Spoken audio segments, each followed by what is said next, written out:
Hey everyone, welcome to the Starmine podcast this week, episode number 2, I guess. I'm David. I'm Nick. I'm John.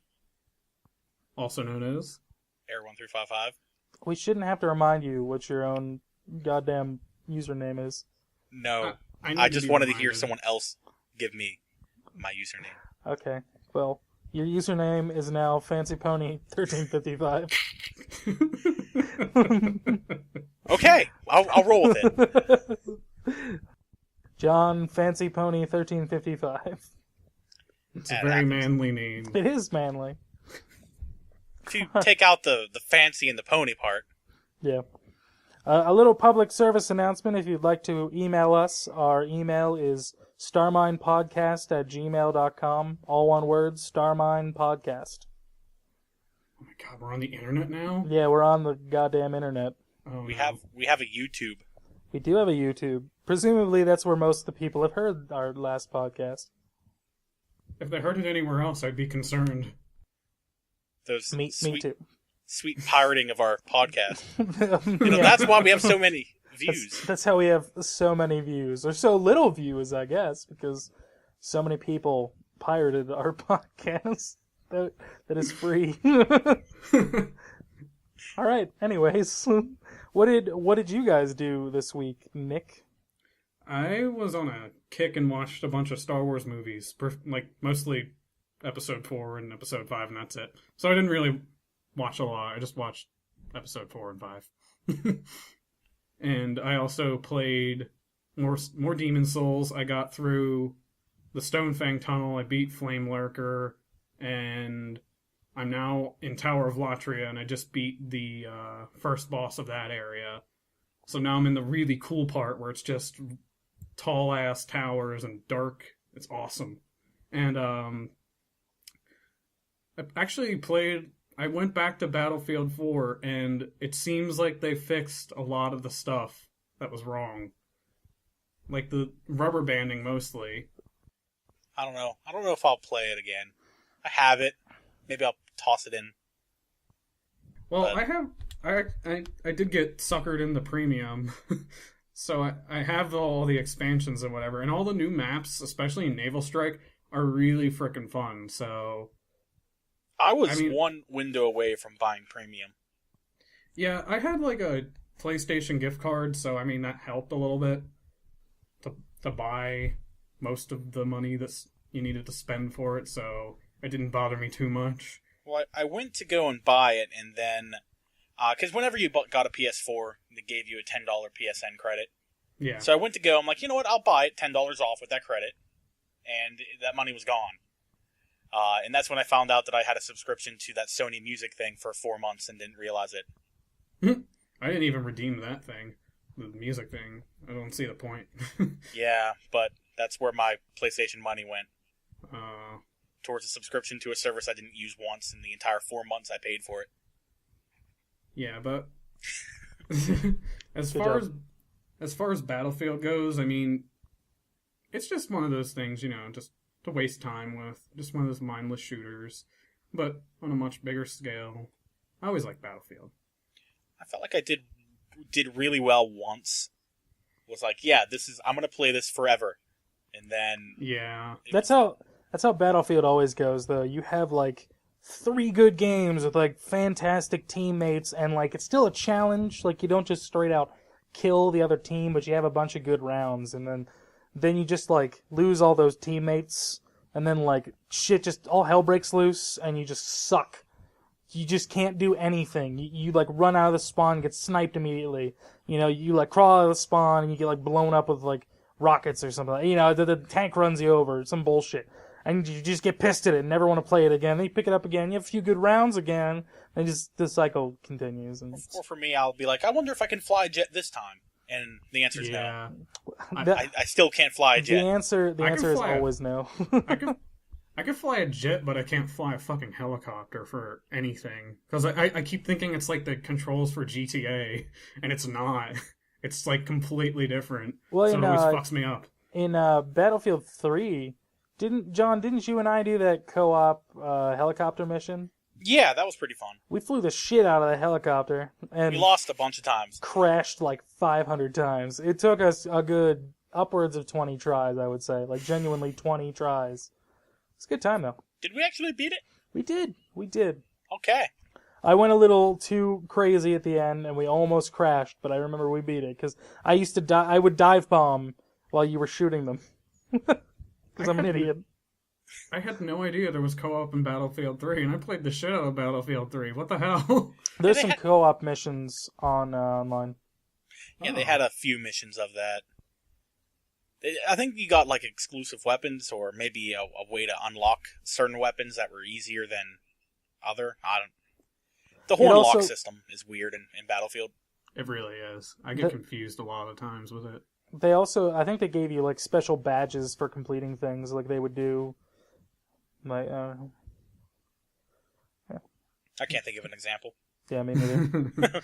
there's all those random like dog tag badges that you get. Remember those? Yeah, they still have them in 4. Yeah. No duh. There's a ridiculous amount of dog tags in 4. Like, I keep getting more and more just from, like, not playing, like, because I have premium. And it's like, you got, like, 50,000 new dog tags that you're never going to use. And I'm like, okay, thanks. I got that collectible one at the beginning of the campaign, like, 8 times when I replayed my save 8 times when it got corrupted.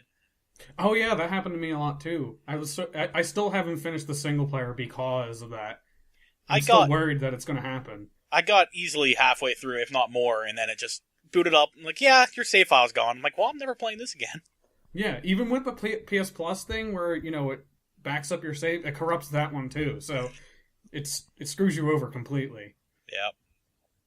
Now, see, you guys are complaining about one save disappearing on you. I had the worst possible thing happen with my PS2 memory card because I think it was a PlayStation demo disc. I don't even remember what it was from. But the Beautiful Joe 2 demo on it completely erased your memory card.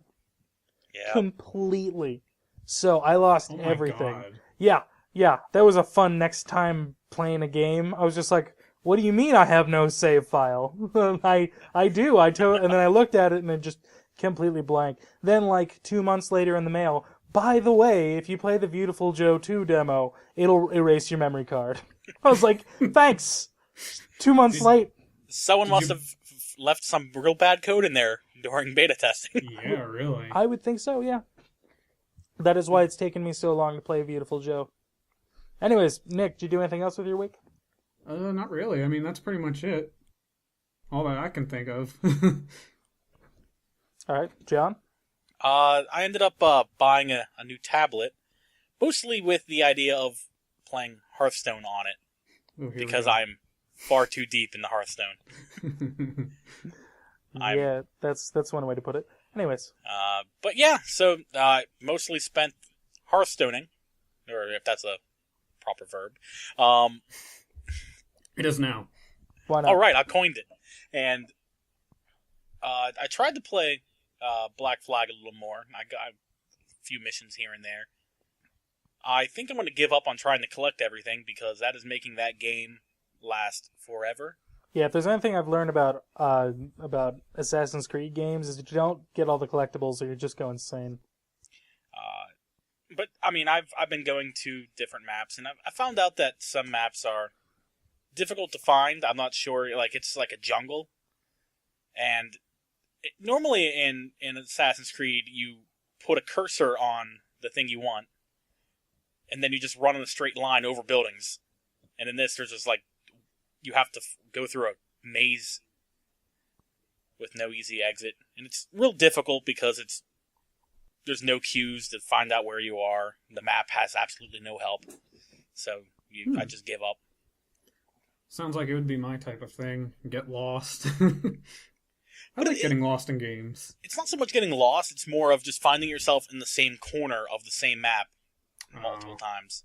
Yeah, okay, that would be annoying. I always hated that. Whenever I used to play Dynasty Warriors, there was the one map that there was this like crazy maze in there, and you could see the maze when you were outside of the maze. But once you got into the maze, it's like, nope, minimap's gone. Fuck you. Just you assholes. So I wandered around aimlessly for 25 minutes. It's a bit of an exaggeration. They built the map technology in the time you need it. It's gone. Of course. Do you have it? I have a question though. In Assassin's Creed 4, do you have like a GPS magically? Yes, you have that. Yeah. you also have a map in the real world whenever you get out of the Animus because you are an employee of Abstergo. Yeah. Oh yeah, that's right. This is the we really needed a premise for a game, so some people are dicking around on the Animus, right? They actually have built a little bit of an interesting story tied into the series a little more, and I'm actually interested in it. Which after 3, I thought I was entirely done, like gone. I heard a lot of people like who were like pretty much felt like that. Like 3 was like a real big disappointment, but 4 kind of redeemed where the Assassin's Creed series was going. Yeah, it seems to be. I can see where they're coming from. I've yet to really get deep into the story. I don't know at all where the like real world aspect is. I'm an employee, and I've been contacted by someone who definitely appears to be with the Assassins. So he had me help grab some data off computers, but I'm not working for him. He's just an IT guy, and he's like, "Hey, do me a favor because the guy I wanted to get this is not here. Go grab this for me. Don't look at it and give it to me." So let me guess, you're gonna look at it, and that's blow your goddamn mind, and you're gonna quit Abstergo, but still stay on and like fuck shit up from the inside. I imagine so. I was up in like the head guy, who's my boss, in his room, and I can already see like where the exit is built, where you like run away. I imagine that's going to be like because there's like a unfinished part of the building, like a catwalk. I'm like, yep, you're gonna eventually walk over there, aren't you? I like when games do that. See, I like when games do that, but like the way Portal did it. That like you don't see it, and then like there's an implied catwalk, but you don't ever get to go there. And then you get to go there later, and it's like, oh, I'm behind the scenes now. Mm-hmm. 2 was fun. Dark Souls does that, like, extremely. Like, you see, oh, there's a giant tree over there. I don't think I'll ever go there. And then you find yourself at it, and you're like, oh, that's what that was. Well, Dark Souls is really good at just being like, hey, you see that thing off in the distance at the skybox? Yeah, you're gonna go there. Yeah, I love that. Can't think of any other games that really do that, like, to that extent, though. Skyrim? Sort of. I mean, I own it. I've yet to play it. I mean, with Skyrim, it's expected because you know it's an open world game and you know you can go anywhere in the world as long as you can see it on the map. That is, so you know everything that you can go to from the beginning.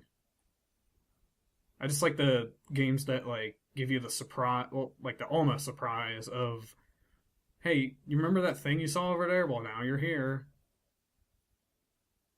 Like, I can't think of any other game that does that. Yeah, I don't know any either. What else did you do, John? Anything else? I mean, I tried to get a little further in the Ace Attorney game for the 3DS. I think that came out in October. I have yet to finish it. Just ever building my backlog of not terrible games, but my terrible backlog of games. Your terrible game backlog of terrible games. But I like these games. That sounds like hell. I've always wanted to play an Ace Attorney game, but I never really got around to it, just because I don't have... I have a DS, but I don't have a 3DS. And I know there's a few on DS, but I don't know if I'd have the patience for it. It worked really well back in high school when we had like study halls that I could just, instead of doing homework, I could just play my DS. But I don't have study hall anymore. Which makes me realize how long ago I actually started playing this. Yeah, I'd want a 3DS, but like I would only play it at home. And handhelds are like do you play handhelds at home? Like, I don't know. Is that something people do?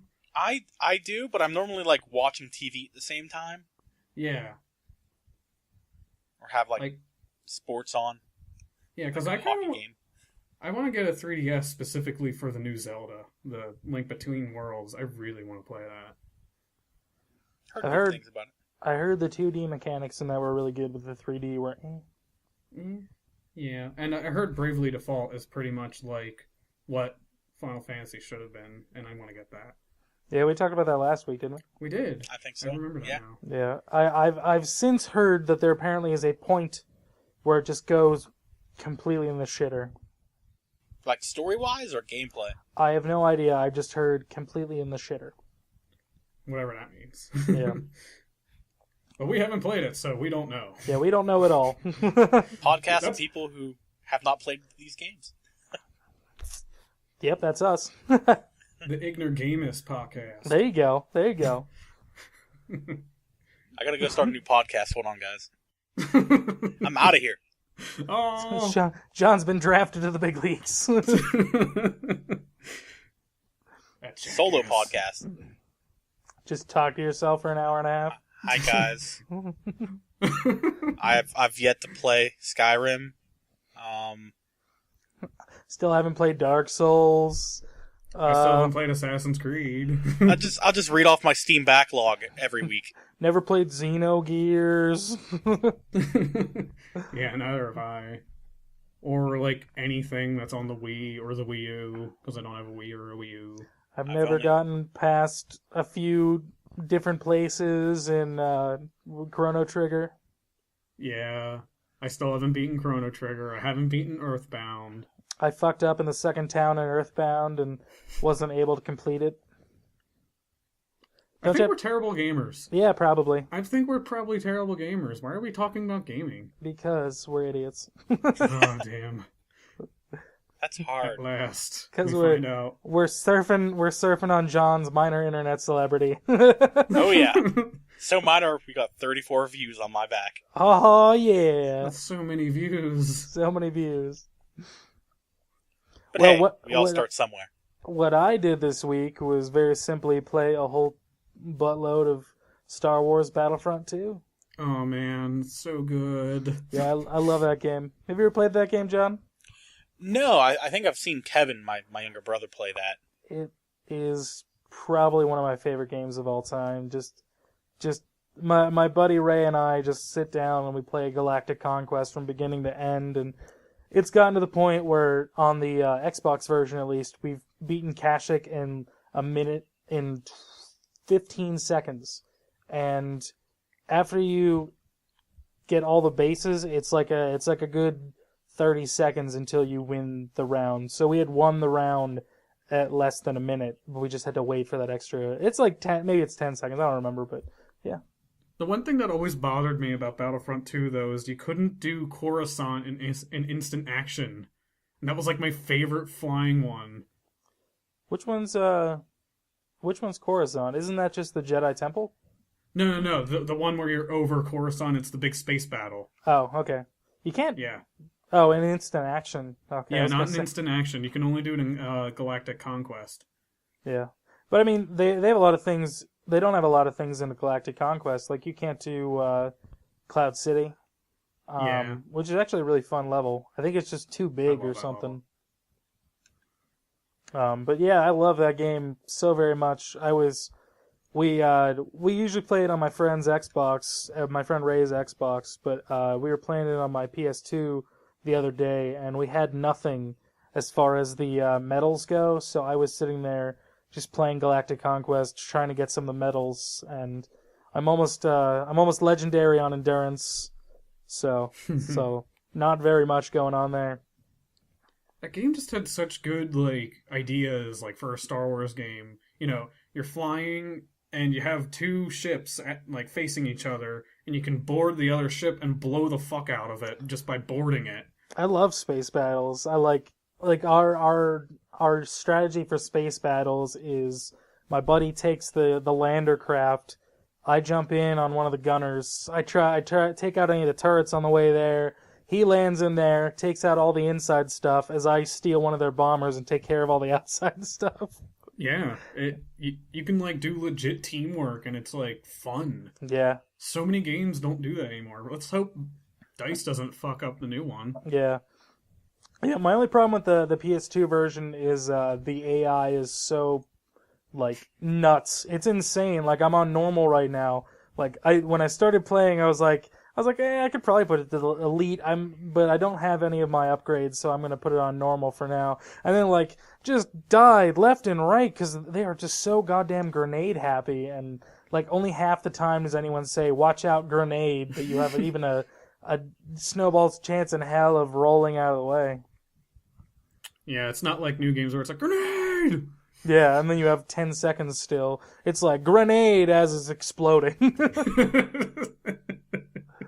Like someone's throwing you a watermelon. Watermelon! Oh god! Yeah, you and I were talking about what was it? What were you talking about? The game before KOTOR, with the Dark Soldiers or whatever, the Dark Troopers. Oh, Star Wars Jedi Knight 2. Yeah, Jedi Knight 2, and the Dark Soldiers are the Dark Troopers. Dark Troopers. They're in. You can be the Dark Troopers in Battlefront 2. Oh, wait, I thought you were talking about Shadow Troopers. Yeah, Dark Troopers are from Dark Forces, which is the first of the Jedi Knight games. Yeah, that one. Yeah, they're awesome. They have like jetpacks and shit, which is completely useless because it's a very, very like flat mapped shooter usually, at least.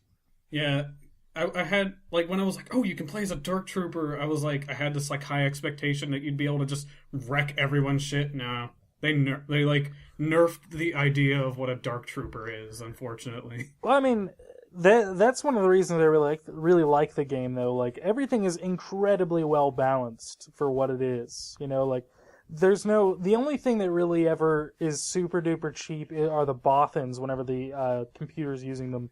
Oh yeah. Because the bots will just like sneak up behind you and just jam you full of so many bullets you just die instantly.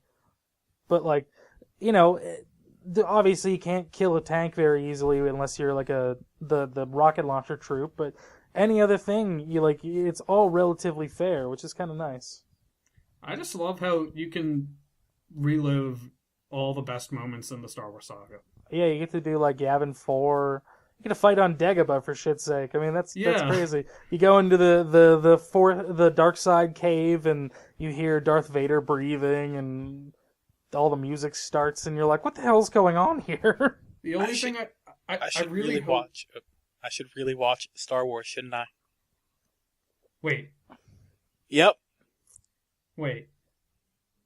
Yeah. You haven't seen Star Wars? Oh, this is going to be a very one-sided podcast. I thought you've seen A New Hope, haven't you? Is that what, the episode 1 or something? Episode 4, oh, but God. It's the one with Mark Hamill in it, all right? No, that's not the one. God damn it, John. The only one I saw was in theaters, episode 1. I don't remember a single thing about it. You don't remember the pod racing or the cartoon rabbit? At least he doesn't remember. When I think of pod racing, I think of playing a demo in a Sears for a pod racing game. Oh, yeah, which is actually really, really fun, surprisingly. I love that game. That's all I really remember. do. I don't even know what system it was for. Probably GameCube. No, it was I remember talking to someone about PS2. The what was it? The Dreamcast before it was called the Dreamcast. I had to be some like little kid talking to some Sears employee about video games. That was weird. Yeah. What was the Dreamcast called before the Dreamcast? I have no idea. Was that the Dolphin?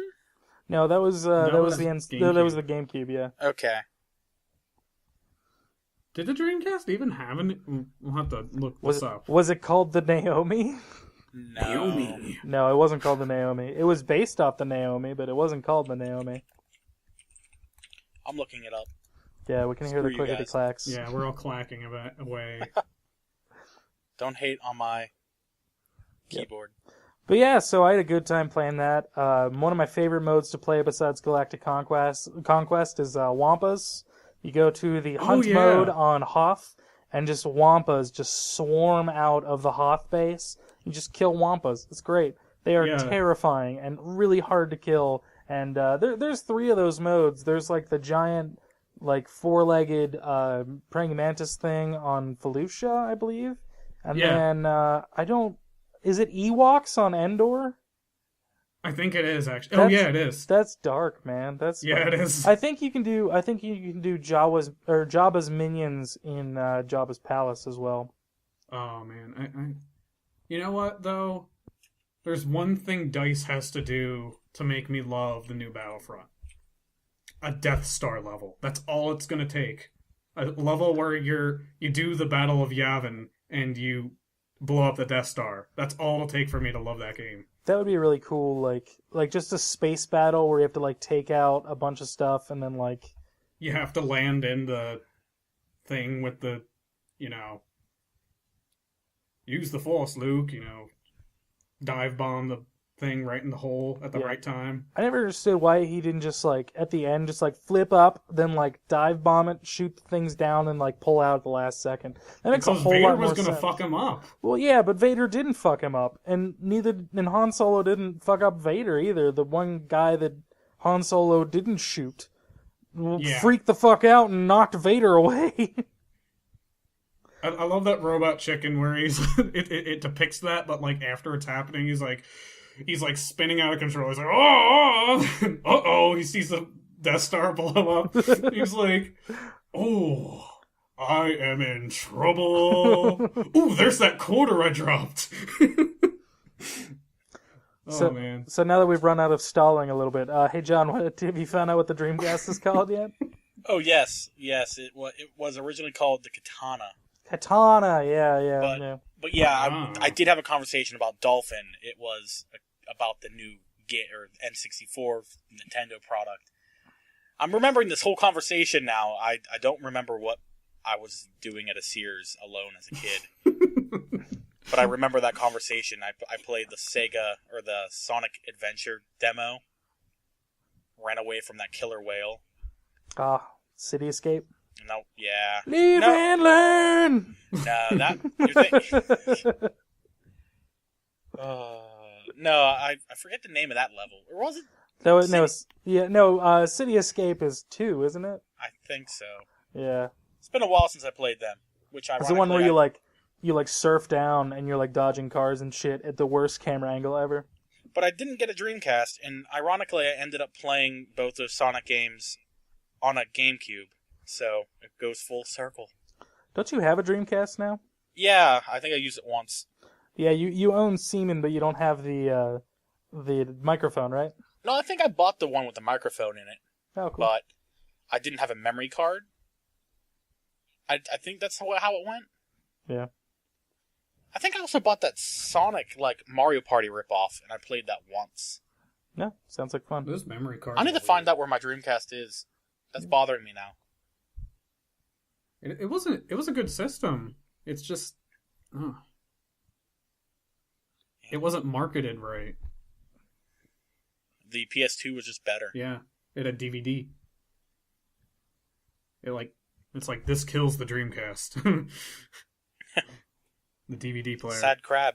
Yeah, poor crab. That poor crab. Well, anyways, enough rambling on and on. Let's move into news.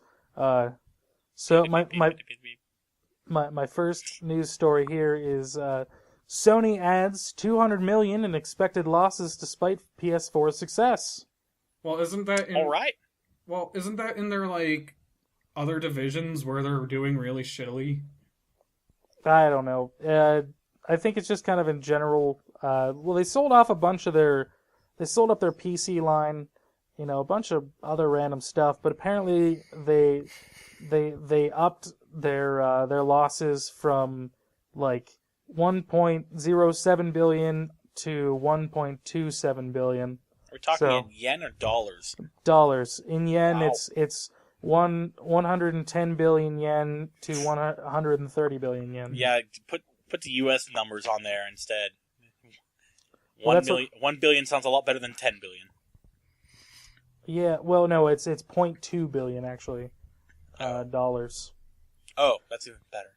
But yeah, I guess they're just not doing great.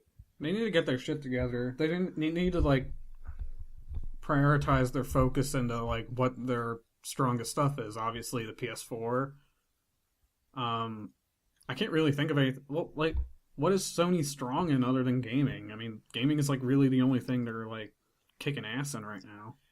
Televisions. They used to be really good on TVs, but then I guess they just got they're the high end price. So once everything else started matching up in quality, I think that probably kind of hit them. Yeah, Are they in the smartphone and stuff? No, not really. No. I don't think it was. Oh, what was the name of it? They have that one cell phone that was in Metal Gear Solid 4 Oh, yeah. that Vamp used. The Sony who gives a fuck. Yeah. Yeah. And now the only Sony product in the new Metal Gear Solid movie is a Walkman. I like how you said movie. Whatever. Freudian slip there a bit. Whatever. Same difference, right? Yeah. The Last of Us is a movie.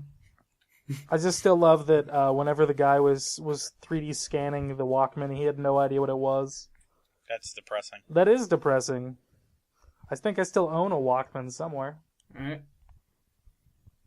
probably do somewhere. It's probably broken forever. I think I have a Walkman brand CD player. Yeah. It played weird proprietary audio files.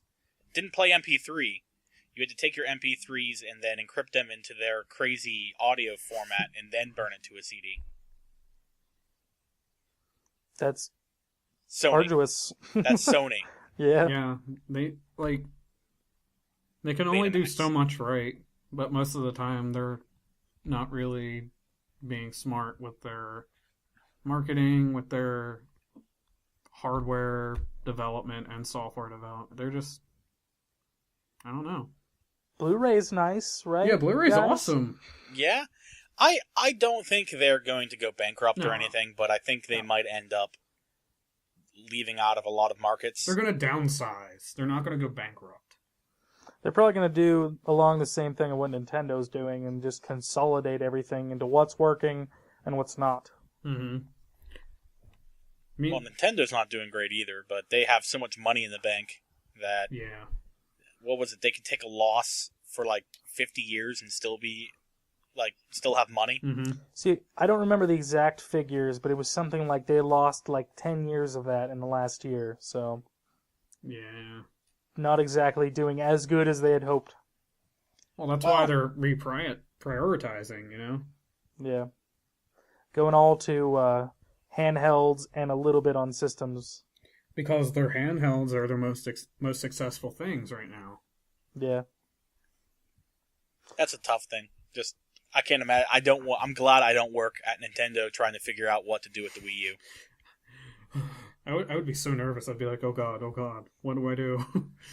I think they're going to probably just cut the generation short for them and just do like a 4-year generation, finish off what they're doing with their games. You know, every game that's in production right now, finish it if they can, and then start over with something completely new. Mm-hmm. Hopefully it'll work. Well, they're already not very dependent on the existing console generation, so I could see them just kind of doing whatever the hell they want. I don't know if it would work for them, but, you know. Yep. All right, next fancy news story.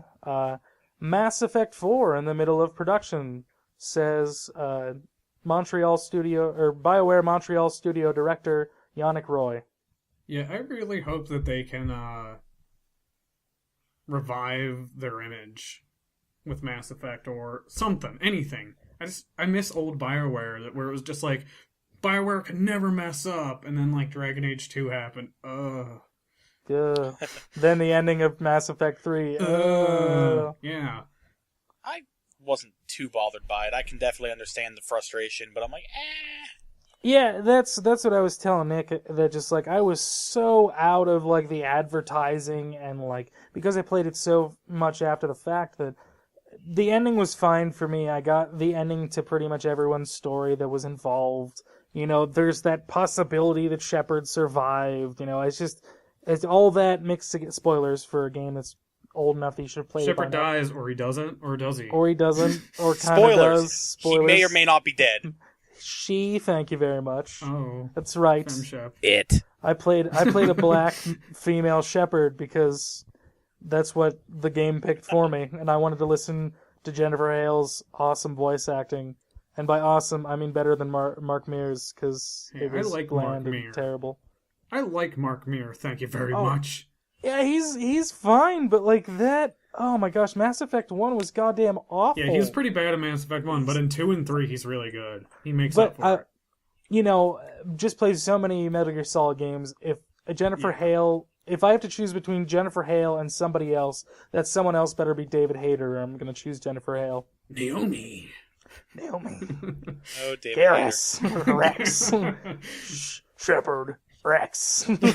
Are I would love David Hayter to be in a Mass Effect game. What if he was? He was. He had some background voices.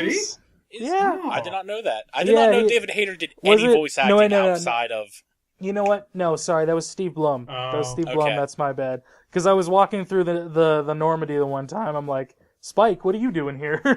Okay. I well, I think the only other role that I've known that David Hayter would actually played was like for that Republic game. yeah, the Old Republic. He did the voice for that. Okay, well I meant like Republic, which was a iOS game Oh. made by Ryan Payton, of formerly of Kojima Productions, and he worked for Bungie a little bit too. Oh. He ended up quitting Bungie and made his own game. I put money into that Kickstarter, and since I bought the PC version, or kickstarted for the PC version, I've yet to see it. So, Hooray! yeah. He plays Daniel Zager or something like that. He also did the male Jedi Knight class in the Old Republic. Yeah, that's what I was saying. Okay. He did that voice. That's like what he has on his Twitter. Yeah, he's pretty much done. He's done a lot of. Oh no way, he was Bernard in 008 War in Pocket. That's weird. But he's done a lot of anime voice acting in Metal Gear Solid. That's pretty much all he's done. What if he's the main guy in Mass Effect 4? That'd be pretty Whoa. cool. I would be cool with that. Yeah, I want his his Black Widow movie to come out now. Since he's made it, he wrote the project. They said we're not going to do this right now, and then now they can do it because they have, Black Widow. They have a bunch of, stuff like, but I guess they're probably not going to do it because she's just sort of a background character for Captain America now. Oh, that's sad.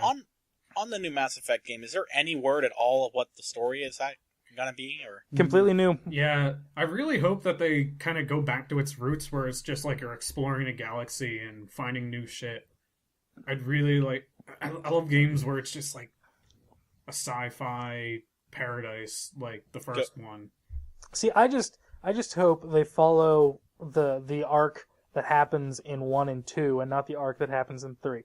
What do you mean? Because what the 1 first- and 2's arc are relatively similar. You start with pretty much nothing, you build your group, you get to know them, you do their backstory missions, things escalate to a point where usually something bad happens, and then you have to recover from it to face the final bad guy.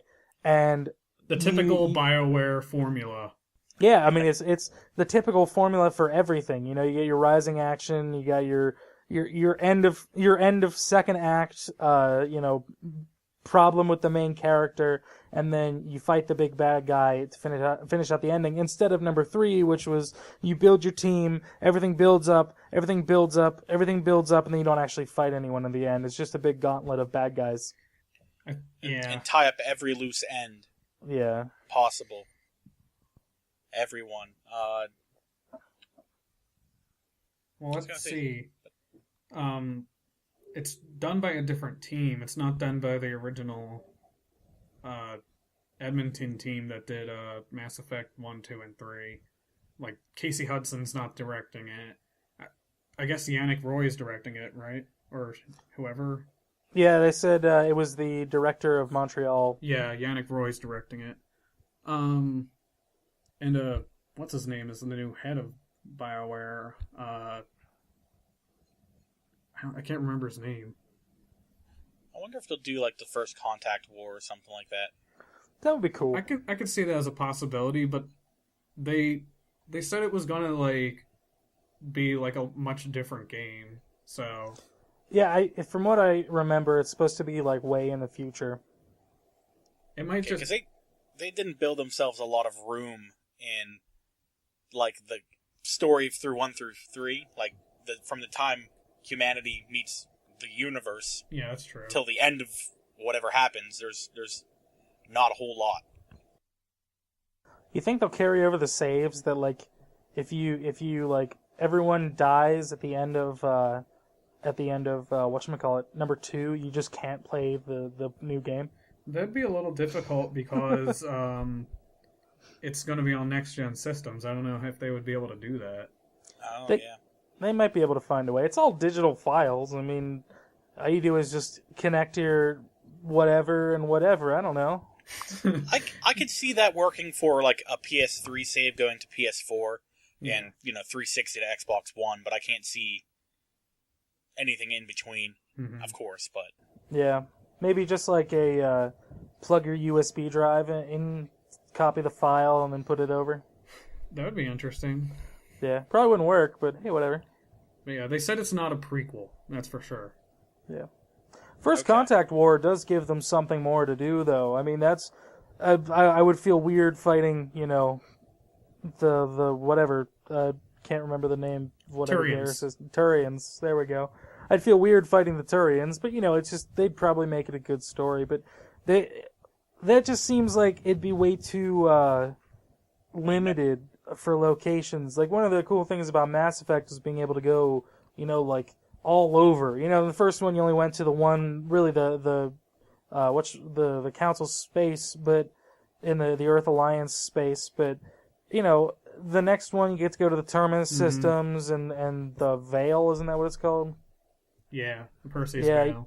You get to go through all those places, and like the broad exploration of everything was really cool. I mean, unless they turned like just our local solar system into the galaxy, that you were going to different asteroids and shit, but I feel like otherwise it'd be very, very limited.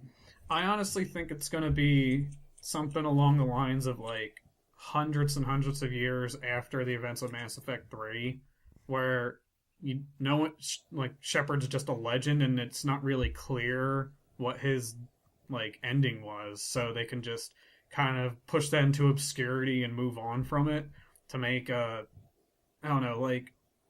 much more original story off of that, instead of focusing on, everyone's favorite character, Shepard, and all his friends. They're gonna like do something completely new with a new character.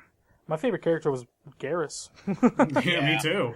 Yeah, Shepard was such like she was just a vessel for my like play choices, and I liked Shepard. I didn't want Shepard to die, but Garrus was the awesome one. Garrus and Rex. That's why I love doing the Citadel mission, because I got to fight with Rex again. Always Garrus and Rex. Always Garrus and Rex. Bust through the window, and you're like, "What is going on here? This is amazing. Awesome." I love the Citadel DLC. I don't care what anyone says. That shit was awesome. It was super duper tongue in cheek and like overly silly at some points, but it was pretty good. Yeah. That Shepard's clone and whatever, that was ridiculous. Spoilers. But... yeah, sorry guys. Sorry, spoilers. For a game that you should have played by now. The Citadel DLC is like a year old now, so yeah. As I said, you should have played it by now. I heard about that. I've yet to play that. I played all the DLC, I think. No, actually, for Mass Effect 3, I didn't play any of it. I finished it before any of the DLC came out, and then just once that ending hit, I'm like, I don't feel like reloading my save and then redoing that. Because of the way it works.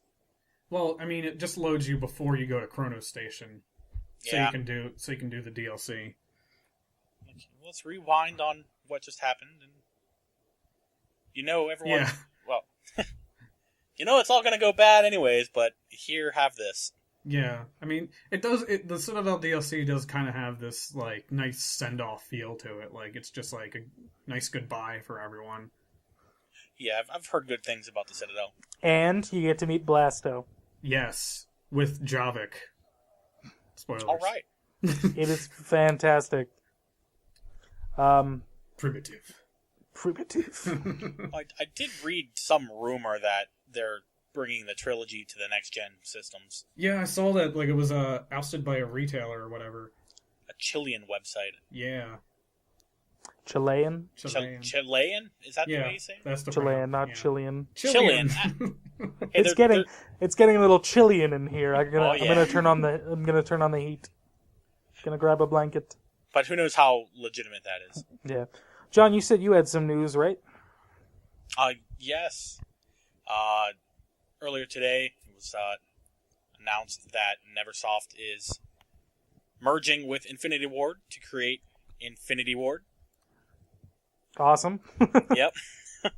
So, I guess, just overall, did Infinity Ward, or did Neversoft actually have anything come out recently? Didn't they help with the development of Call of Duty Ghosts? I think they might have, yeah. Yeah. That I'm reading that article you sent me, and yeah, it says Neversoft and Infinity Ward teamed up for the development of Call of Duty Ghosts, and through that process, it became clear that the two studios have very complementary skill sets.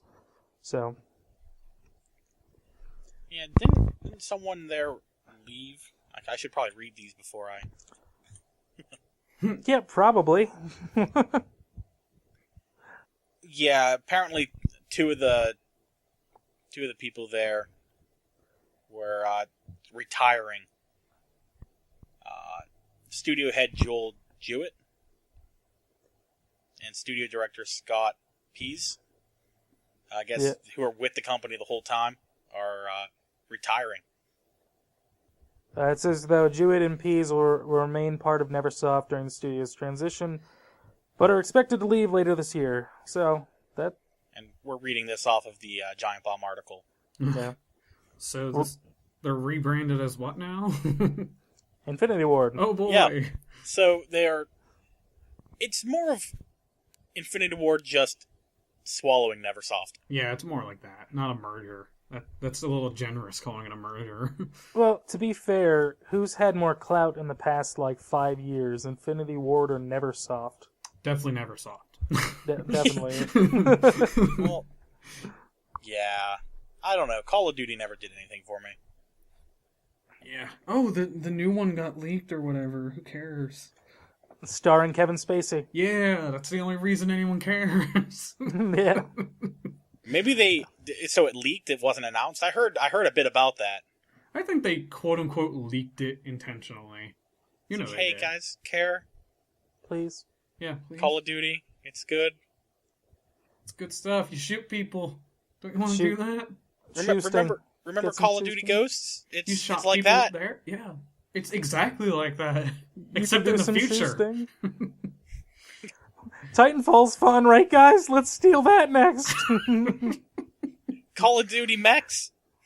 Oh god, I heard hope we don't do Titanfall that. actually is really fun, though. I had Oh. a beta access which someone gave me. I downloaded the entire thing and then never turned it on. Oh. See, now personally, I'm a huge fan of the Steel Battalion and Armored Core series. So, I will not be able to play that game just because it'll be just first-person shooter stuff. That is, I played Hawken at PAX last year, and I liked it, but my problem with it was way too first-person shootery. Well, it wasn't way too, it was just, almost too first-person shootery. But I like my crazy over the top mech games like Armored Core and Zone of the Enders. So I just feel like I'm not going to enjoy that game at all. As I was talking to someone this year at PAX about it, they should just make it like the controls of Vanquish for the on the ground stuff, and then the controls of Armored Core for the mechs. I should play that one time. But now that the beta's over, there's no real way for me to do that without buying it.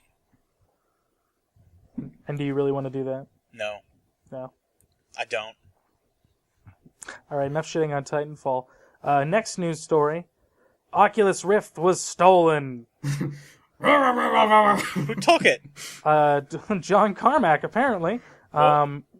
There's a lawsuit coming out by the owner of id Software, Zenimax, who is claiming that John Carmack's work and know-how in VR belongs to them. Sounds like a load of bullshit. Yeah, it sounds like it'll be settled out of court using Facebook money, and no one will hear about it again. Yeah. There's probably a non-compete clause in his contract somewhere that he's technically violating right now, but id Software doesn't have, and Zenimax doesn't have a VR wing. They're just probably looking for the settlement, Absolutely. That's what I think. I wonder if it was one of those contracts where, like, if you create something while you work for us, we own it. Mm-hmm. Yeah, that's what it was. Probably a mix between that and, as I said, the non-compete stuff. So They just want their fair share, fair share. Though I heard that they had the lawsuit in the mix before Facebook bought them. I think the lawsuit came up because they were being bought, because it's their let me see, where do they, I'm looking for the exact wording. Zenimax confirms that it recently sent formal notice of its legal rights to Oculus concerning its ownership of key technologies used by Oculus to develop and market the Oculus Rift. Zenimax's technology may not be licensed, transferred, or sold without Zenimax Media's approval. I think the it may have been in the works beforehand. It may have been involved with it being bought by Facebook. But it probably is just kind of someone saying, "Hey, we want our fair share. We lost our guy to you because we weren't using him the way he should have been used."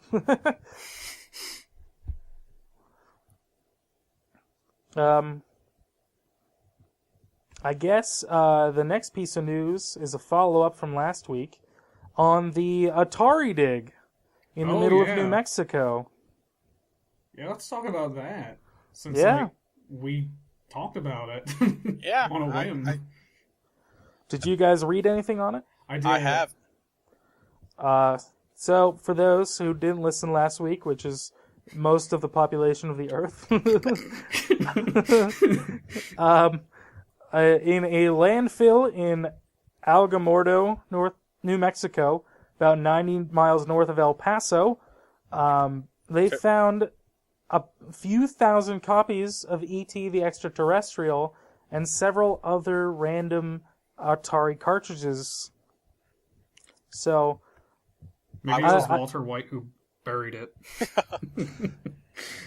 I think I said that they wouldn't find anything, so I was wrong. Yeah, very wrong, John. Very wrong.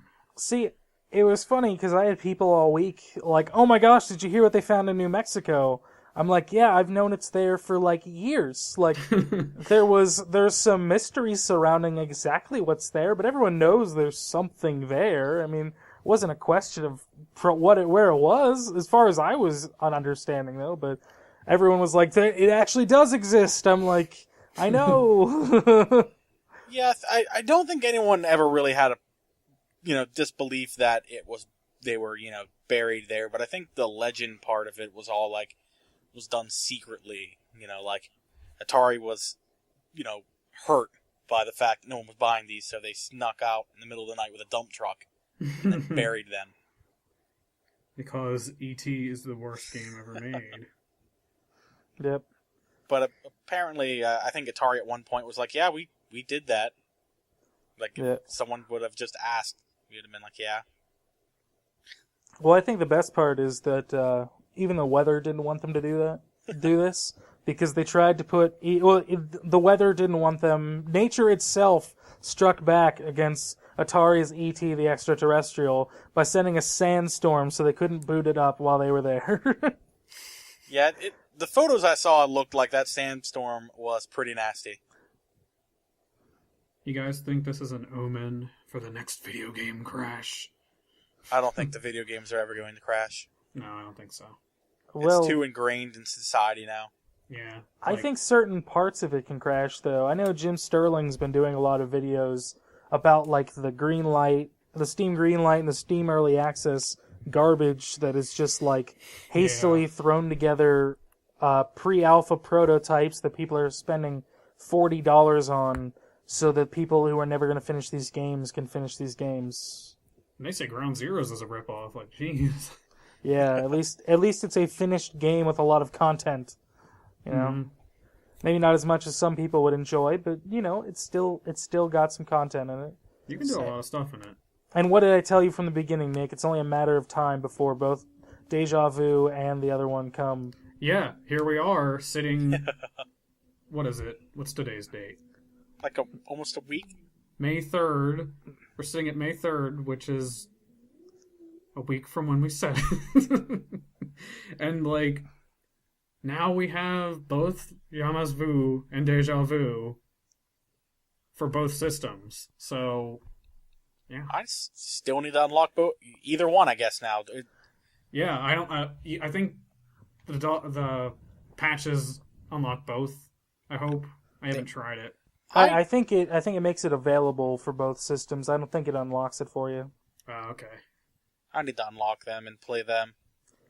I just figured it was a matter of time. I will say, though, this is a good way to do exclusive content, that it only matters for the first, month and a half. So they get the sales on the systems get the sales they want, and then just everyone gets the rest whenever they actually feel like buying it. Well, yeah. Koji...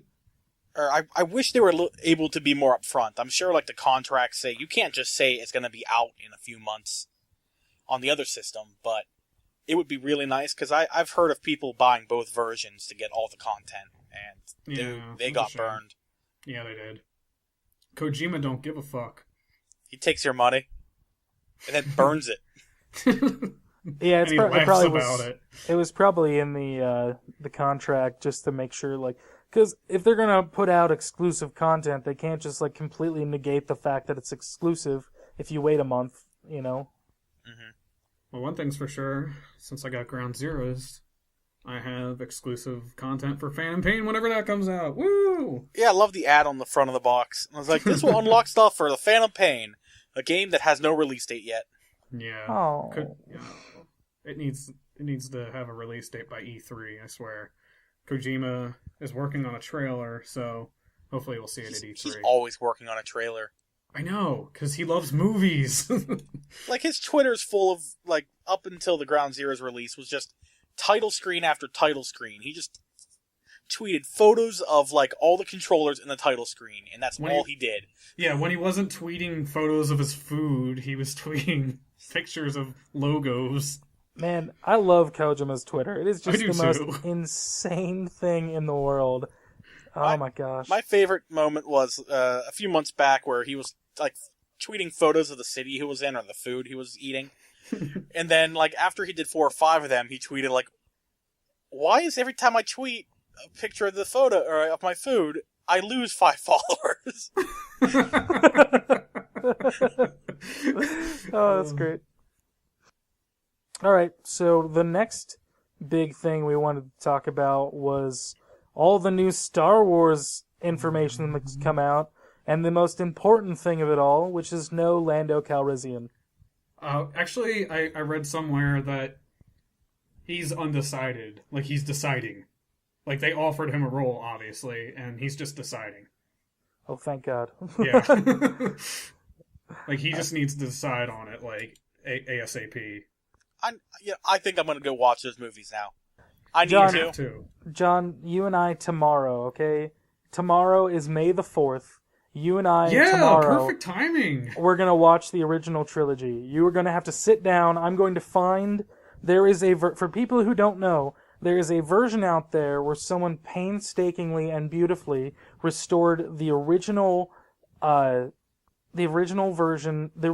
theatrical versions of all 3 of the original trilogy, rotoscoped stuff back in, redid all the wipe transitions so they were perfectly timed, and he made this all HD, and it is beautiful. Oh my God. I've heard of that. You have to link me to that, please. And I lost it whenever my hard drive died, but I am going to find that, and you are going to come over tomorrow after you're done with work, and we're going to watch that motherfucking shit. Sounds good to me. I wish I could be there. Well, I mean, you could always drive. I don't know if tomorrow will work, but we can plan on something here. You're coming over tomorrow because it's May the 4th, man. Come on. May the 4th be with you. Yeah. Oh. Okay. Yeah. Wasn't that a German mistranslation? Was it? I think it was I remember it being something like he was at like a German fan conference or something like that, and the translator said, "May the Fourth be with you," instead of "May the Force be with you," because they misheard him. Huh. And presumably didn't know the movie. Well, I know that it was spread by fans, and it just kind of became this unofficial holiday. I don't want to marathon through the movies, but I do want to watch them. I think watching 3 movies in a row. All right, fine. Well, we are at least watching A New Hope tomorrow. Is that a possibility? Maybe. There's a Pagans game tomorrow. Pagans? Yeah, Pagans game. The Pagans are playing the Robertos. The Pagans are playing the voodoo snake gods. From New York. Whoever sacrifices a chicken faster wins. Yeah, let's talk about this cast. Yeah, I know none of these people. Neither do I. Just gonna put that out there. You were super excited about 1 or 2 of them. Well, for one, Andy Serkis. I'm really excited about Andy Serkis because he's Gollum in Lord of the Rings, and he's like the main character. Yeah, he's the motion capture dude. Yeah, he was some other people. Never mind. I don't know what I'm talking about. Go ahead, keep going. But yeah, like that's one reason to be excited. We're gonna get probably a side character that's actually awesome because it's Andy fucking Serkis. We also have Domhnall Gleeson, who was he was in Harry Potter and the Deathly Hallows. He was one of the Weasleys. I forget which one though. He was also in Unbroken. I don't know what movie that. I've never seen that movie.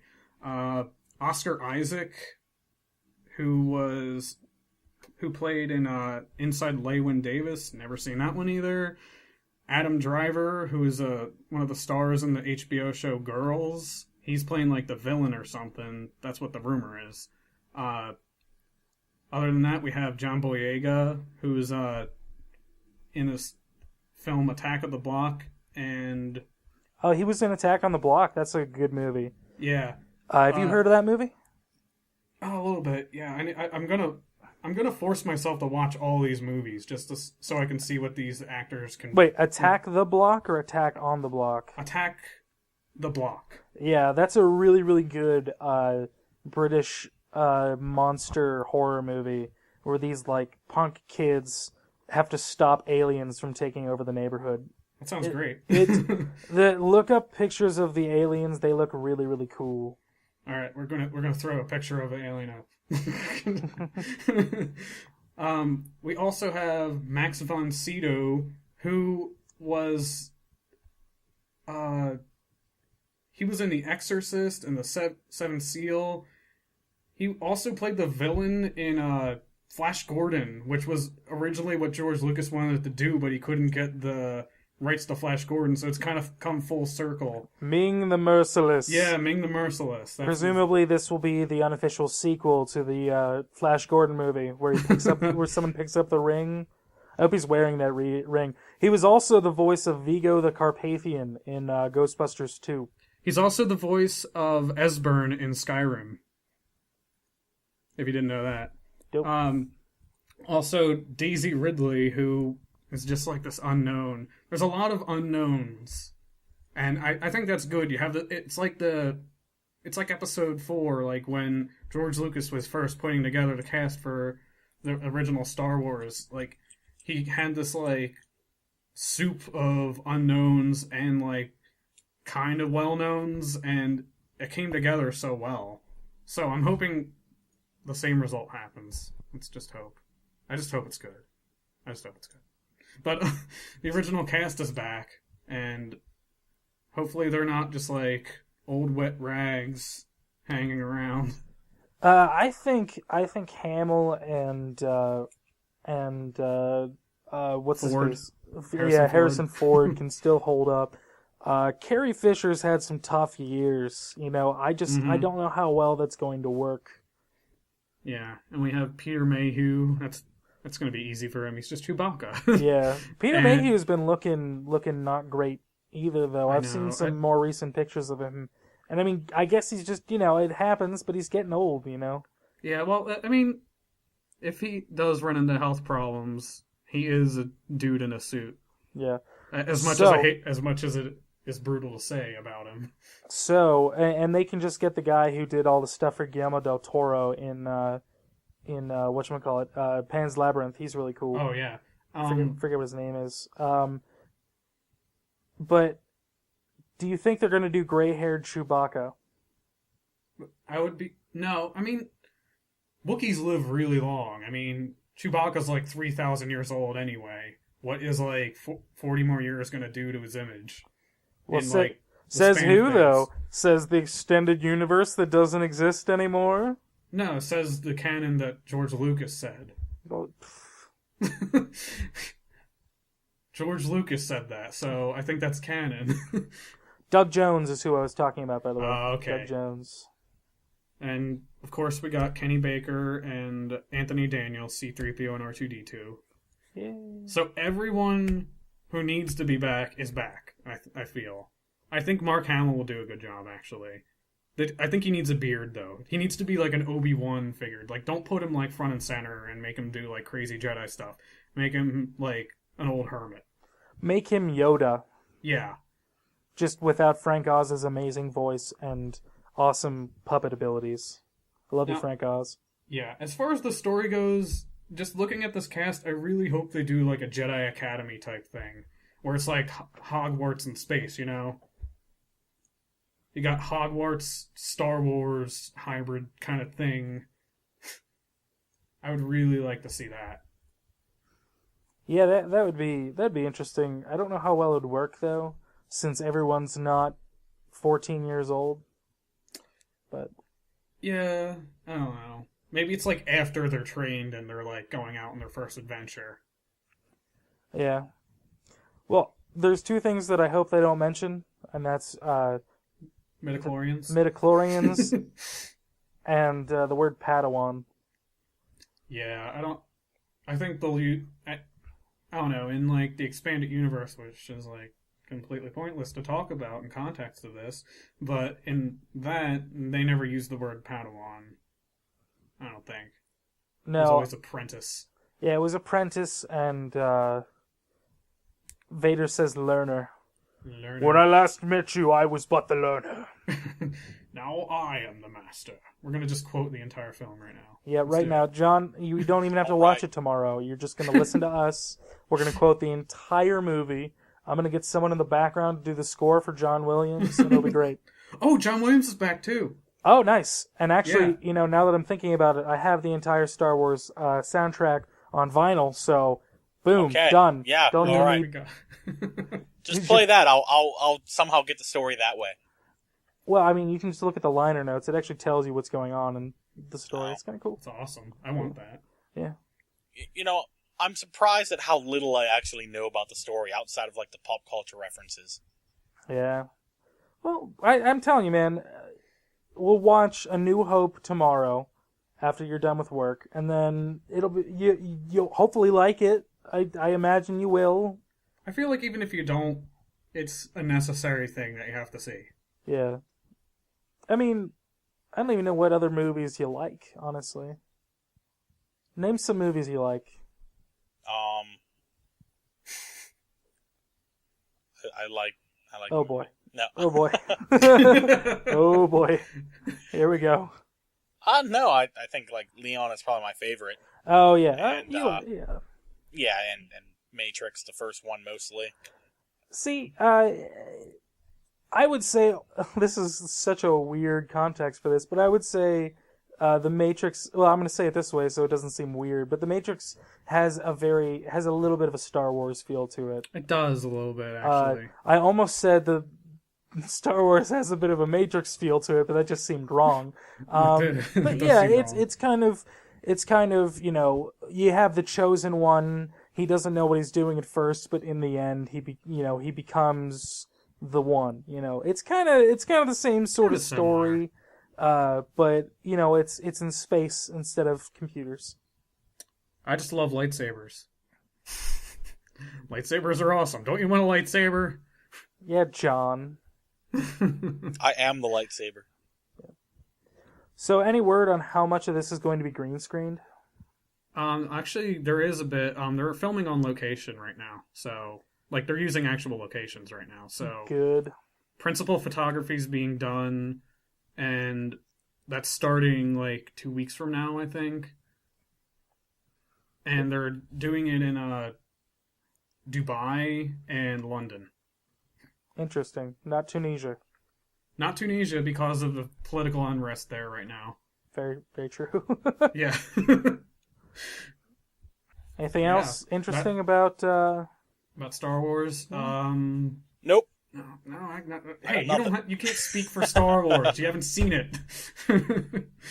But yeah, that's all I can say about Star Wars for now. Can you say you're excited? I don't want to be a weirdo or anything, but like I can't think about anything else right now. That is pretty weird. How long is that movie off? It's like 19 months away. Counting You down got months. a long 19 months. I know. See, I don't think I'm super excited for it, but I'm definitely gonna go see it. Everyone's gonna see it. Hell, I went to see episode 1 in theaters. That was a disaster. I went to see episode 3 in theaters. That was a disaster. And for the longest time, actually, I had not seen episode 2, and I regret ever watching it. But I actually like episode 3. See, but it's just because of the other two fooling you into thinking, oh, this isn't too bad of a movie, when in fact it's not that great. Yeah, I see where you're coming from. Yeah, we're talking about there's more character development there's more development of Obi-Wan and Anakin's relationship in the original trilogy than there is for any of the 3 prequel movies. That's a good point. So at the end, whenever they're on, what is that, Mustafar, and they're fighting, and I've got the high ground. Like when he got cut in half, I started laughing because I was just completely taken out of the movie. And then he caught on fire, and I was like, this is the most ridiculous thing I've ever watched. Like, this is supposed to be serious, and I know, but you know what? No, I'm not saying anything again. Like, what's his face? Ian McKellen. Not Ian McKellen. What's his name? Ewan McGregor. Ewan McGregor's performance was actually really, really good. Yeah. Like, he put a lot of heart and soul in that, but there was just nothing behind that heart and soul in the writing. So it was just like, I don't give a shit. I hope Anakin dies. He's a gigantic twat. Like, I hate this guy. Well, that's going to happen anyway.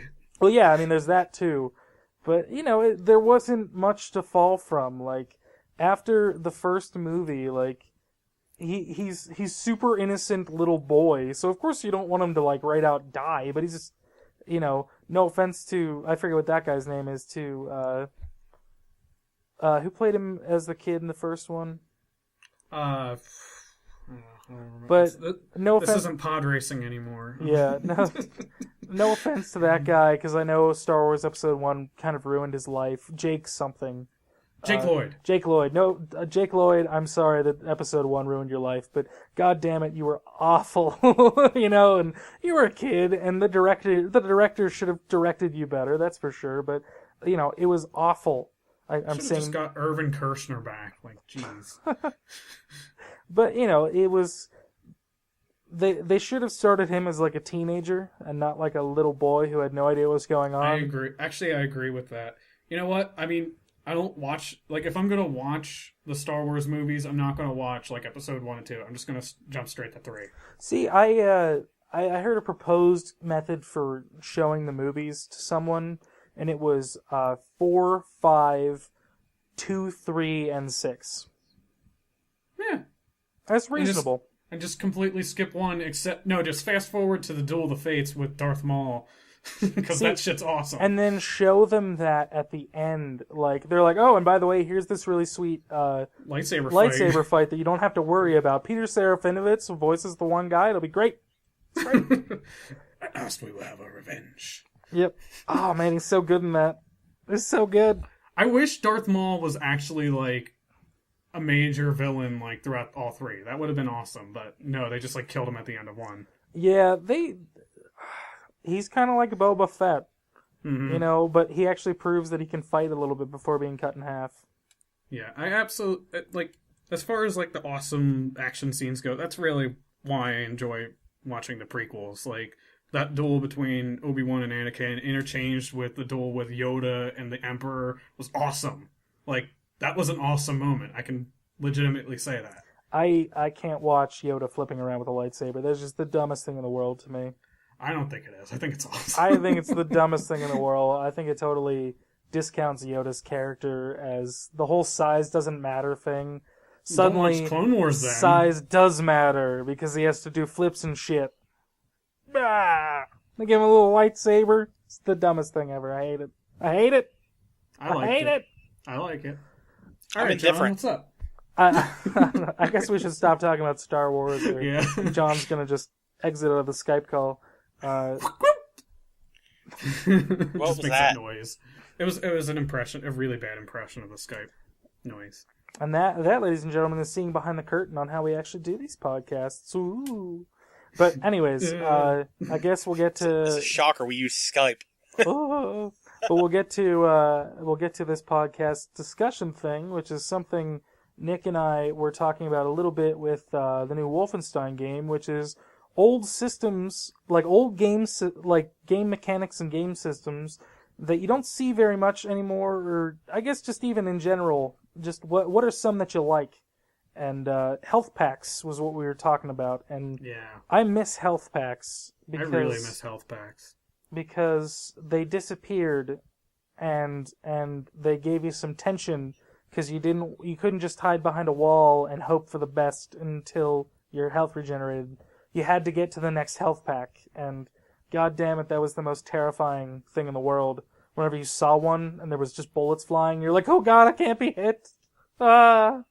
If you ever played Doom, you know the craziness of dodging a bunch of fireballs, rockets, and all sorts of traps like goo that'll hurt you or whatever.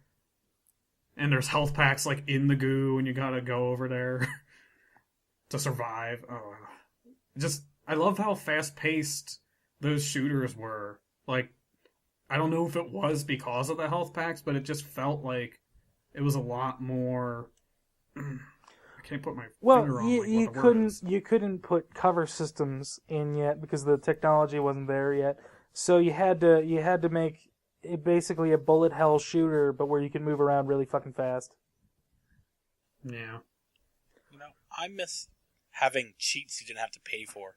Oh yeah. Oh my gosh! Like are we talking just like you go on GameFAQs to like find the button combination you put in, or like the sound test mode entries that you have to put in?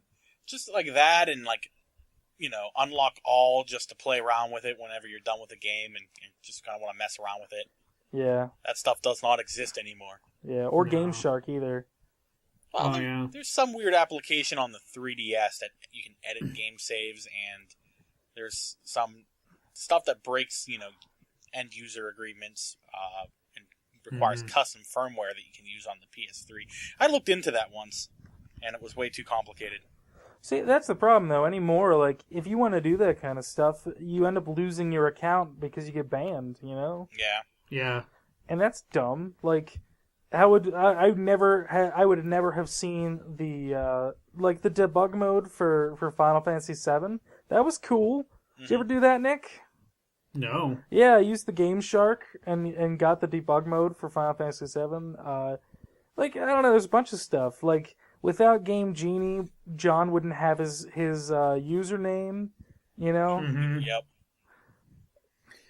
Which is a story for another time. You should check out his website. My website? It's fantastic. Oh, yeah. Error1355.com. Live it, love it, breathe it.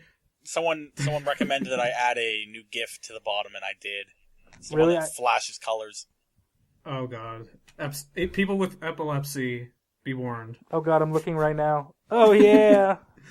Yeah. Is You that- can, if you zoom in on it, this visual podcast here, it's gold.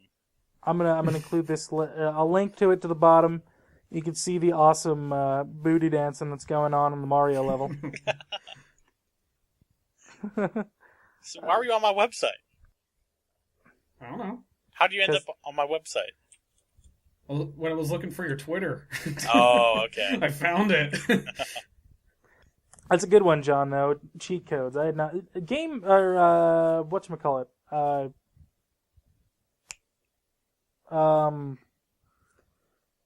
GTA still does that, don't they? Yeah, GTA. They're not. It's not as like prevalent though. Like I don't feel like you need to use cheats in GTA. I mean, there's no incentive. I mean, Well, I mean, GTA's cheats though were always like, let's dick around for an hour and a half instead of having to go around and collect certain guns. We're going to use this cheat. You know, it facilitated gameplay, which is kind of interesting. But you know, I just miss like random codes. does Saints Row do that? You know? At least the first two. The first two do it. I've played the first two.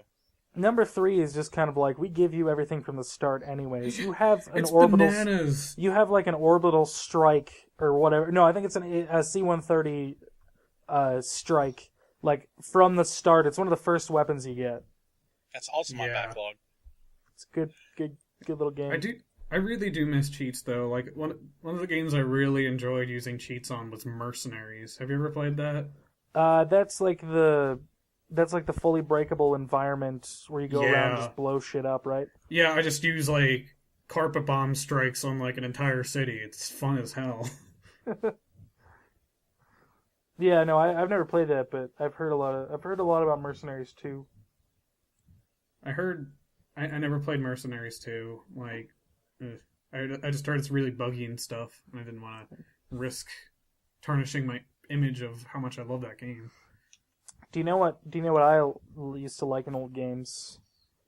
Instant death pitfalls. And I know you're going to say Dark Souls, so I'm going to preempt you on that, but instant death pitfalls, you know, and the moment that they stopped was like stopped being popular was whatchamacallit, Symphony of the Night, because they said, instead of having a pitfall here, how about you just fall lower into the level? And that's when pitfalls really stopped. Halo does it. Do they? Oh yeah, I guess they do. They have it in Metal Gear Solid 1. Yeah. I always hated those things. It's still in Metal Gear Solid 5 a bit, actually. Yeah, just bring it back. Yeah, I'm thinking like Crash Bandicoot style things though. Yeah. You know, good platforming too. You know, it's not something you see very often. Except on Nintendo. And even then, it's just frustrating because you just, if you ever want to lose friends, just play co-op. Yeah. Like even the new Rayman game, Rayman. I have Legends. I haven't played Origins, but Rayman Legends, like, good. It's good, but like you play co-op, and even though you can't, like, you can hit each other, and you can't like jump on each other like you can in the new Mario games, but like it's just so super hard. Because I know I play with my girlfriend, and she likes to take her time and explore, and I'm used to just rushing through levels to get to the end of them. So yeah, it's a true test of friendship. I really miss ridiculous guns. Guns that did ridiculous things. Like the Perfect BFG 9000. Oh, BFG, yeah. Yeah. And, anything from Perfect Dark. Yeah, anything from Perfect Dark, and anything from Quake or Unreal Tournament. Like the Flat Cannon. Oh, I heard Unreal Tournament might be making a comeback. Like they're going to make a new one. And no Cliffy B? Gasp. No Cliffy B. I hate Cliffy B. I'm sorry. What a D-bag. He is a little bit. I think he's a little self-aware of his D-bagness. There's being self-aware, and then there's just being completely an asshole. Cliffy B, if you're listening, hi. Cliffy B, if you're listening, seriously, why? What has gone horribly wrong with your night? They mentioned me in the podcast. Those sons of bitches. The sons of a bitch. Sons of a bitch. We're all brothers, apparently, to a single bitch mother. Wow. We're changing it to Son of Bitch Cast. Son of Bitch Cast. Episode 2. That's going to be the title of this episode, Son of Bitch Cast. Well, now I can't make it the title of the episode because you've said it, and I've got to make it something more clever. Oh, damn. You've ruined it. Edit it out. We're going to end up with like 15 minutes after we edit everything out. Probably. What are some other things in games? This isn't a very popular used system in a game, but I always loved the cornering lasso for Jet Moto. I don't know this mechanic. Can you explain it for someone who doesn't know like me? Basically, it turns a corner into just like you hold a button around a corner, and it just this laser thing comes out, and you keep your current speed, but it just puts you on like the perfect arc for that corner. That's interesting. That sounds cool. But you have like I'm not sure. Do you have like a meter on how much you could use at once that recharges, or? I don't think so. I mean, I think it was just sort of like you use it whenever there was only certain areas you could use it. Yeah, but I think the dangerous part with that was that you have to make sure you let go. If you hold on to it too long, you just end up continuing on that circle and just hitting into a wall, or on some levels falling into Earth. That sky, that space level on Jet Moto. I think it was 1 or 2. The 2 levels I remember on Jet Moto are the Twisted Metal level and the Ice Mountain level, so that's all I got. I need to play that now. Well, both of your copies are scratched to hell, so I don't know if you're going to be able to. I'll go buy a digital copy. Yeah, you would. Thank God for digital distribution. Buy all the games again. Mm-hmm. Oh, I'm so upset. There was a sale for a bunch of PS1 games, so I ended up buying all of the Spyro games. But those weren't able to be put onto the Vita due to some licensing deals with Activision. What? So someone accidentally flipped a switch and made it. You can put them onto your Vita. Oh. I found out about it when they fixed it. Yeah, I heard that there was a lot more than just that. I heard there was just a bunch of games that just kind of appeared out of nowhere that you could suddenly download and pay for and download and put them on your Vita that you weren't supposed to be allowed to. Yeah. I love the Spyro games. Whatchamacallit, Ripto's Rage was the first game I ever 100%ed. I 100%ed, I think actually, the Year of the Dragon was the first one I ever 100%ed. Was Ripto's Rage the second one? Yeah. Yeah. I think I 100% of that one as well. Yeah. Those flying things were just the worst. Yeah. I was never a fan of them. That was the last thing I had to do. Or chasing after the guys with the eggs.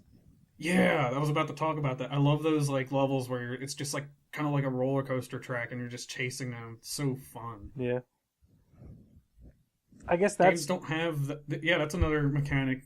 That's another thing games don't really have anymore. Is just like... a random skill test for like just platforming. Yeah, and then there's even like little mini games like the skateboarding one where you're skateboarding as Spyro and you're like collecting stuff. You can't collect stuff anymore. Like, I don't know. Yeah, I guess the main one of the things there that you don't see very much anymore is like the opening to Ice Cap Zone, with just like random mini games out of nowhere that you're like, where did this come from? Mm-hmm. Yeah, you're gonna just go snowboard down this mountain, collect some rings, and then crash into a wall, and then try again over and over until you collect them all, or just continue on the level, but. Yeah, well, I'm like a completionist, so I wouldn't stop until you would collect every ring in a Sonic level. No, I'm not thinking of Sonic. Sorry, okay. I'm just thinking of like platformers in general where you collect stuff. I thought you're still talking about the Sonic 3. No, like that would be a level of collectionist that I could not touch. There'd be a level of collectionist that no one could ever touch. You need help. If anyone listening is that much of a collectionist, just stop. Just seek out local help with a therapist tell them your problems, and if they have no idea what a Sonic is, find one that does. If you don't have insurance that covers that cost, just, I don't know. You collect all the onion rings at Sonic? Delicious. Random health pickups that are food. Oh. Yeah. Except for Metal Gear Solid. Like, you just bust open a crate and there's just one chicken wing in there. But it fills up half your health, so you don't give a fuck. That bullet wound. I just shoved the chicken wing in it. Shove the fried just chicken. the chicken wing on it. Bam. Oh, the hot sauce burns so good. My health is coming back. I'm feeling lightheaded. Someone get me a doctor. I guess Kirby still does that a little bit. Yeah. And like Super Smash. Yeah. Apparently they're going to have a demo of that at Best Buys during E3. Woo! Yeah. Let's all go to Best Buy. That'll sell like 3 Wiis over the entire country. You're so negative towards the Wii, Dave. Why are you negative towards it? Because I want Bayo 2 and I want fucking Wonderful 101 because I love Platinum and I can't get them because I don't want to waste $200 on buying a Wii. I might buy one. I don't know. I will have to think about it for Super Smash Brothers. I can just get the 3DS version. I don't want to get fallen into that trap again. Mm-hmm. Where I buy a system and then never buy games for it. That actually never happened to me, so.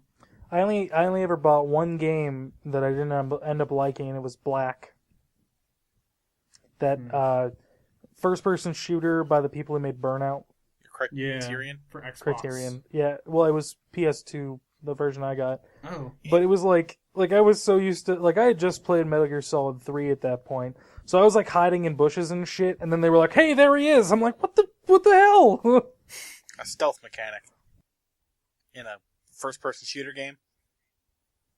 But I mean, like they could see me through the environment.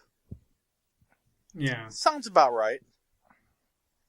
You're talking about a first-person shooter from a car game company. Yeah, it was nice though because I ended up getting the black car, which was better than a lot of the ones in Burnout, Burnout Takedown, I think is the one I had. I don't remember. And the John Madden mobile, that was fun too. Football! Oh, Football! Yeah! Boom! Tough acting to act. Boom. You gotta advance the ball down the field in order to get down. See, he bounced right off the B hole and shot right up the A hole. It's an actual quote. It is an actual quote. I've heard it. Yes, it is. Going back to our discussion topic, one I just actually mentioned, crates that you bust open that only have one item inside. And crates in general. And I miss... Half-Life did that. I miss crates so much because of... Have you guys ever heard of the crate system of reviewing? No. Never. It's Old Man... I think it's Old Man Murray, an old game review site, did this thing. It was like scientifically, whenever they run the moment game manufacturers or game developers run out of ideas is when they put a crate with ammo or whatever in it. Because there are so many better places that you can put it, ammo and whatever, like a table, So they made the crate review system start to crate, the crate review system, and they reviewed a ton of games. There's like 6 pages of reviews of like old school games, and like it says like Doom. Start to crate 0 seconds. Notes, Doom starts you off staring right at 2 barrels. And comments, I remember this game being better than science has shown it to actually be. I love Doom. And then like they just go through and start to crate an Old Man Murray. It's great. I wonder what they said about Half-Life 2, because there's so many crates in that with ammo in it. Well, they don't. This is a very old webpage. Like back in 2003 was the last time I think they updated. And that's when Half-Life 2 came out. That's probably why they stopped updating. They just played a Half-Life 2. It just blew their mind. They're like, we're done. Crates? We're done. We can't. That you move? We can't talk. Gun? This is just too much for us. This is too. And jump on? And shoot? As a mechanic? Oh god! Oh, the gravity gun was such an awesome thing when I first used it. You guys remember your first time or no? I've only ever played whatchamacallit. I've only ever played Gary's Mod. I've played Half-Life 2 like a year or so ago. So well, I played it when it came out. I played it when it came out, and it was nothing like it when it came out. So nothing had like the physics engine it did. Mm-hmm. So, fun fact: there is a Tumblr now where they still do start to crate times. Oh, there you go. Stanley Parable is 0 seconds. Brothers is 61 seconds.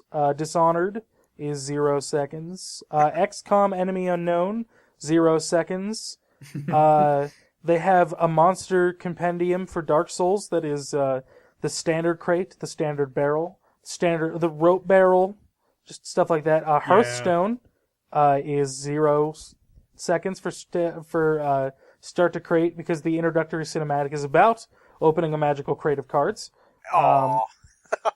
Hotline Miami, 17 seconds. And then they said Half-Life 3, which I don't know where this title screen is coming from, but it's just some I don't know. You found Half-Life 3. You found it. Everyone go download Half-Life 3 right now. It was officially released on that website.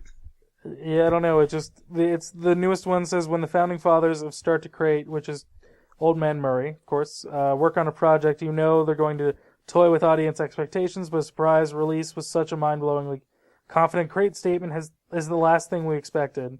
So I don't know what the hell's going on with this. They were given a review copy. Those are some good-ass crates. Valve realizes the power they have. I've never seen such intricate bump mapping for a crate. Beautiful. Borderlands has ammo crates too, kind of, don't they? They have more treasure chests, I would say. Yeah, they have like ammo everywhere. I don't know if that counts. Backlog. Like they have it in lockers. They have little like crates, I guess, that you can open up. They're more like a mixture between like a gun case and a treasure chest. Yeah, I would say it's more of a treasure chest, which has confidently stayed up as loot-giving ability throughout the years. I guess Diablo 3 would have it too. But, well, I mean, I don't know if they count as crate. Yeah, I think there's crates in it. Yeah, you break barrels and stuff in the other ones. I know that.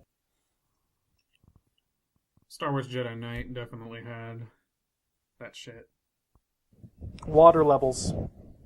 Oh god. Fuck water levels. Boy. Nothing is more terrifying than that Sonic, you're nearly out of air music.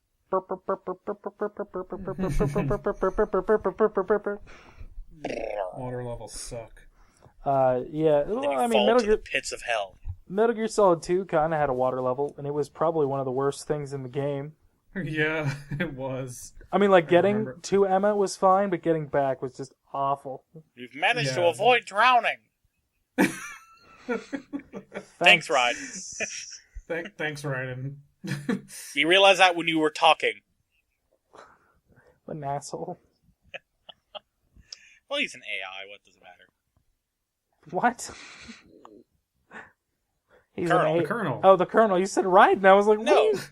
I was talking as if the Colonel was an asshole. Oh, yeah. Well, yeah. Raiden, turn the game console off. Don't you think you've been playing for too long? You know, he almost Don't got you me. think you've been doing this podcast for too long? Probably. Probably. Do we have any more? Stuff we hate or stuff we like, since we brought up water levels. Well, yeah, I mean, do you have any more that you don't like? From old games, I would... No? I didn't like... Tank. When you shot an exploding barrel and you were too close to it. I don't know. I would say tank controls, except where appropriate. Oh yeah, first-person shooter controls on console, like before Halo. Before the second Ugh. joystick. Yeah, that I don't miss. You don't miss GoldenEye? I don't actually. I don't think I can go back and play those games. If they actually make the controls like normal first-person controls that are used today, yeah, I'd play it. Actually, didn't they remake it? I played the N64 version of GoldenEye like back in like senior year of college, and it was just super duper easy because of the auto aim. Oh yeah, it had that ridiculous auto aim. Yeah, I felt bad because I wasn't even trying, and I just kept killing everyone. I wasn't even like being a dick and being odd job or anything. I just was running around with a machine gun, I think with a club, and just killing bitches. Literally. Killing bitches. Yeah, I can't think of anything else. Like, all right, I guess we'll call it we'll call it a discussion topic then. Unless John, you have something else. I'm out. You're out. You were very, very helpful. I think you had one. Hey, we talked about mine, I think, the longest. I think so, yeah.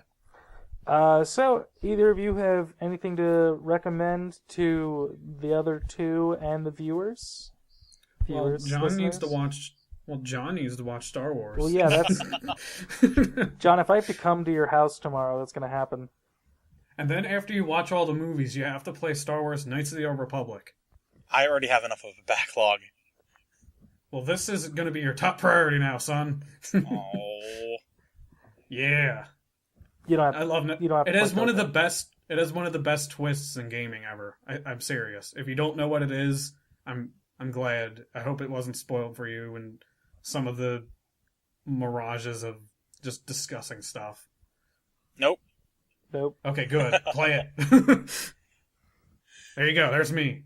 All right. Play Knights of the Republic. And what about you, John? Have either of you played Hearthstone yet? Oh, jeez. No.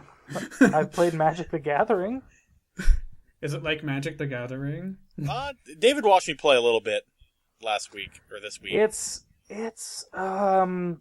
I actually don't know how to play Commander in Magic the Gathering, but from what I understand what Commander is, it's a bit like playing Commander with Magic the Gathering. But the mana system is a lot simpler, but I think is a lot more effective in the way it works.